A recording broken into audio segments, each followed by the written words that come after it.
Now that we're 6 weeks into the school year, with grades starting to show up in Infinite Campus and parent-teacher conferences right around the corner, we thought it was a great time to refresh our knowledge and understanding of SRG in our building. While some of you may have been doing this for a long time, others of you are brand new. And to make sure that the impact is felt throughout our building, it's important that we communicate the same values, understanding, and vocabulary to all of our stakeholders. This is an important piece of what we do in terms of communication with students, feedback, and providing parents with evidence of student learning. To ensure that we all understand why we do this, it's important to go through the core belief and understanding of what SRG means, or Standards Reference Grading, refers to in our district.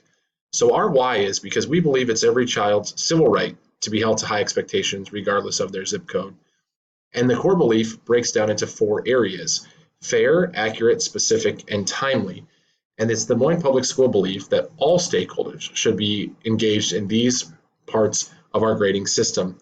Fair, the same work by the same student should receive the same grade even if the teacher is different.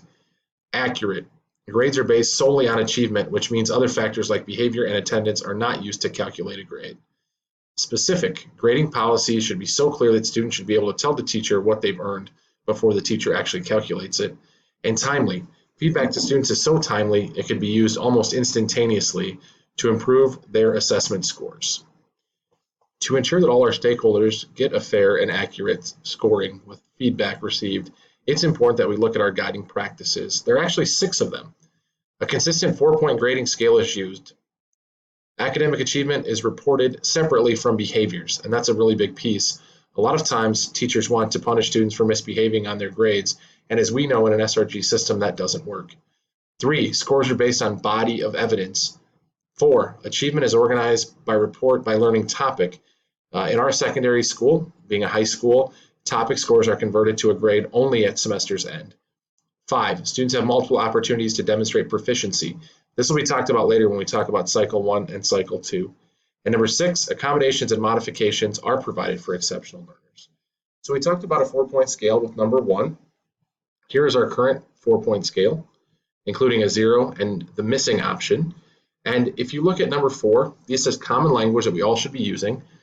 So we have exceed standard, right? I have demonstrated deep understanding that goes beyond the learning goal. Meeting the standard, and oftentimes we see these as targets, so ET, MT, PT. I have met the learning goal that is in the topic scale. Developing towards a standard. I have foundational skills and knowledge for the learning goal, and I'm almost there. Insufficient progress, which is NM oftentimes. The evidence that I've submitted shows I have a long way to go before I reach that meaningful target. There's also 0, which is no evidence towards a target, and then there's missing, which means student hasn't submitted that as of yet. And we will get into that in more depth in a little while. If you've looked through the grading handbook, the SRG handbook, you'll notice that there's 3 different options given for how you can compute a topic score using bodies of evidence.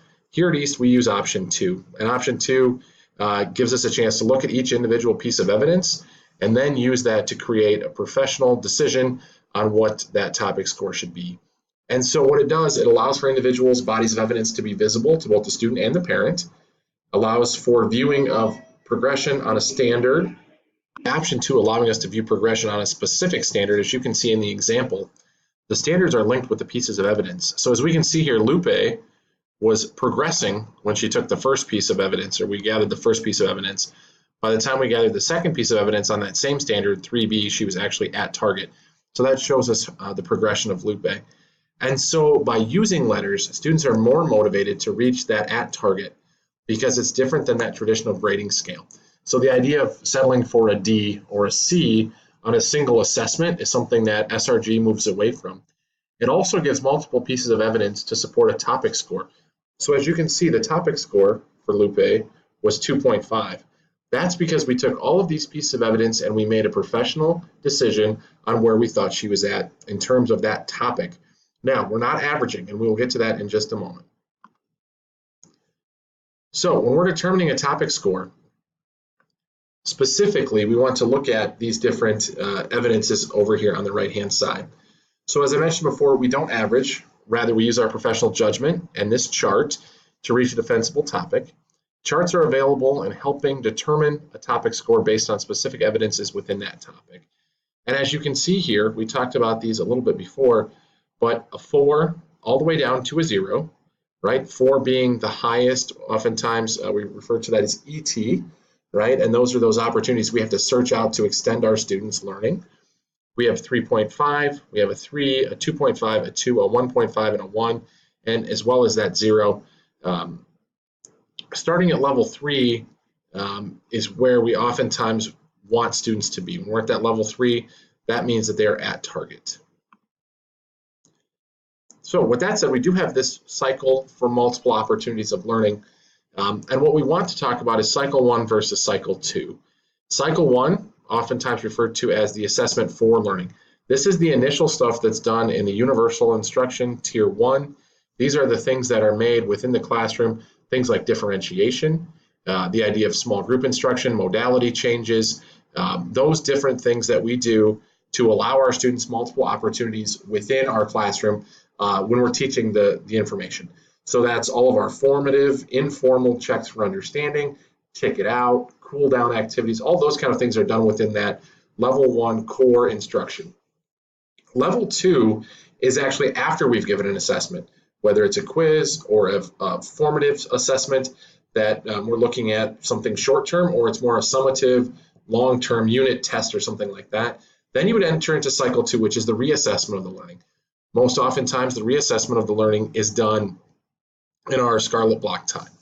And so both of these involve backward design and intentional planning.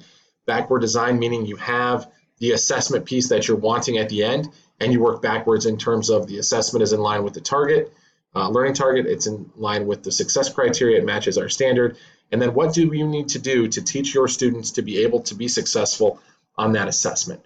So it's really important to understand the differentiation of cycle 1 versus cycle 2, because if you have a student who hasn't shown up for several days and you've gone through instruction with your students for several days and given them multiple chances in core 1, in cycle 1, what you need to make sure is that person who missed doesn't just get lumped into the reassessment of learning in cycle 2, because you truly don't know what they know. So how can you reteach something if you haven't already taught them the first time?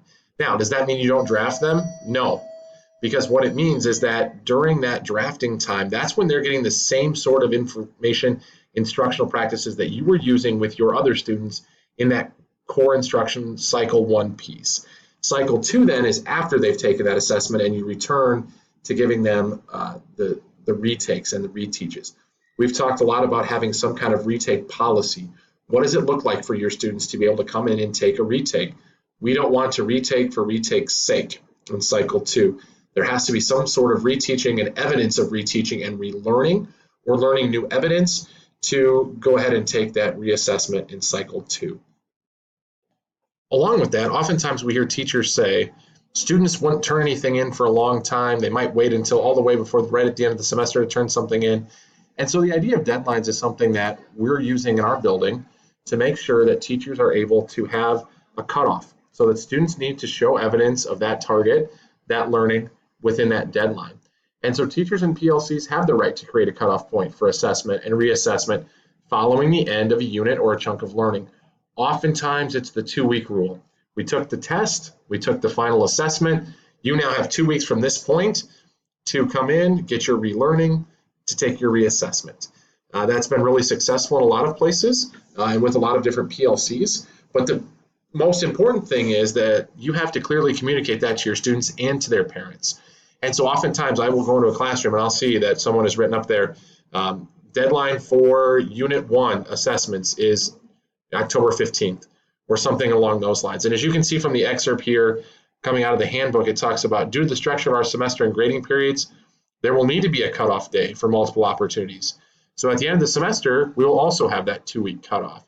And it even tells you right here directly from the district that you have the ability to limit the collection of evidence from previous topics that you'll accept in the last 2 weeks of a semester or within 2 weeks after the final deadline of a unit. What that looks like in PLCs may look different. Most of them use some kind of petition process after the 2 weeks to come back in and retake that or reassess that thing from before. The important thing to understand and keep in mind as we're going through this and talking about SRG and multiple opportunities is that just handing a student the same assessment to do again doesn't work. It has to be different. Same skill set, same standard, same learning topics, different questions, different problems, different thought processes. Because really, we're not seeing if students can memorize or if students can take information they've already learned and take it from a previous test and put it down on new information, but rather be able to apply that in a different way. And when you think about that idea of what does that mean in terms of student re-engagement, what does it mean in terms of students going through the reassessment process, what are you doing in your Scarlet time, that's really important to talk about with your PLC. And so as we go away from this, I want to leave you with a couple of thoughts. The first one being the idea of missing versus zeros. Missing is a will deficit. Zero is a skill deficit. And so when you're thinking about deadlines and you're thinking about kids who are missing things in those deadlines, how do we get students to be engaged, to come in and to turn in that cycle one piece so that we know if they need reassessment? Same boat when you're thinking about students who have a zero. It's because they have no evidence showing that they're getting the information towards that target. That's a skill area. That's something where you need to use your skill building time during Scarlet Hour. The other thing that I want to encourage you to do is while you're working through some of this and you're having these conversations with your PLCs, think about groups of students that are lacking specific skills. So when you're looking at your data, when you're looking at your SRG collections, and you're finding that there's specific gaps with groups of students, how is your PLC addressing that? How are you in your classroom addressing that? How does it directly relate to our building level goal? And the final thing is that I want to leave you with that we're going to still have a few opportunities to talk with your colleagues, with administrators, with other people in the library on Wednesday and Thursday, October 9th and 10th. We're going to be there the first 20 minutes of each period, except for fourth hour and on Wednesday and fifth hour on Thursday. We're going to be there in between the two lunches so that you can come and have conversations if you have any questions. The biggest thing is walking away from this, we want to make sure we leave with one voice. We have a common understanding of the vocabulary of the SRG system. We can communicate this with parents, students, and other staff and stakeholders. And the biggest thing is we want to be consistent. As it said, all students are entitled to a highly rigorous curriculum, regardless of their zip code, as well as being held to high expectations as staff and teachers. Like I said, if you have any questions, please see us in the library or feel free to email any of the administrators. Thank you.